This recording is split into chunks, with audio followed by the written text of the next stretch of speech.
Hello' everyone, কি খবৰ আপোনালোকৰ? আশা কৰোঁ সকলো ভালে আছে। বৰ্তমান আমাৰো ভাল। এয়া 31st বুলি খানা যোগাৰ হৈছে আমাৰ ভাড়া ঘৰতে। আৰু এয়া আমাৰ বৌহেঁত আৰু সিফালে বহি আছে বৰমাহেঁত আৰু এইফালে মই। এয়া চাওক আমাৰ প্ৰায় ৰেডি হৈ গ'ল। নাই দেখা আহা তললে আৰু যিসকলে মোৰ ভিডিঅ'টো ফেচবুক পেজত চাই আছে সকলোৱে মোৰ পেজটো ফ'ল' কৰি দিবলৈ নাপাহৰিব। আৰু যিসকলে ইউটিউবত চায় সকলোৱে মোৰ ইউটিউব চেনেলটো ছাবস্ক্ৰাইব কৰি দিব, লগতে লাইক কমেণ্ট কৰিব, কেনেকুৱা পালে চাই জনাব আপোনালোকে। আৰু এয়া আমাৰ খানা আৰম্ভ হৈ গ'ল। আমি এয়া বনাই আছোঁ, বৌয়ে বনাই আছে ধুনীয়াকৈ। আৰু এইফালে মোৰনো এইবাৰ কি ক'ম, স্কিন প্ৰব্লেম এটা হৈ আছে, সেইটো কাৰণে বাকীবিলাক মাংস হাঁহ হওক আৰু গাহৰি হওক আৰু ছাগলী মাংস হওক এইবিলাক খাবলৈ কোৱা নাই, অকল লোকেলটো কেতিয়াবা খাবলৈ কৈছে। অকণমান স্কিনৰ প্ৰব্লেম হৈ আছে, তো সেইটো কাৰণে পাৰ্টিত এবাৰ লোকেল আৰু মাছেই হ'ল।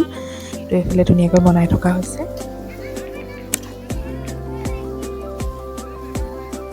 আৰু এইফালে আমাৰ ছাইডৰ বৰমা বৰ্তা বৰ ধুনীয়াকৈ থাকে তেওঁলোক, য'লৈ গ'লেও লগতে ওলাই যায়। আৰু এইফালে আমাৰ বৰমা ঘৰৰ মালিকনী, আৰু এইফালে খুৰী, আৰু সকলোলৈকে ইংৰাজী নৱবৰ্ষৰ শুভেচ্ছা থাকিলে। সকলো ভালে থাকক, ভগৱানে সকলোকে মংগল কৰক। এয়া যে এনেকৈ খাইছোঁ, মাহঁতলৈ খুব মনত পৰিছে, কিন্তু কৈ হ'লেও কি হ'ব, উপায় নাই।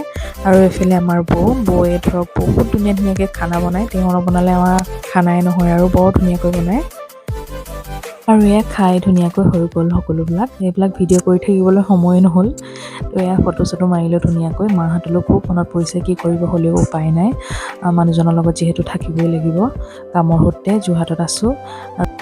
আৰু এয়া আজিলৈ আহোঁ, আকৌ আপোনালোকক অন্য এটি ভিডিঅ'ত লগ পাম। ধন্যবাদ, বাই বাই।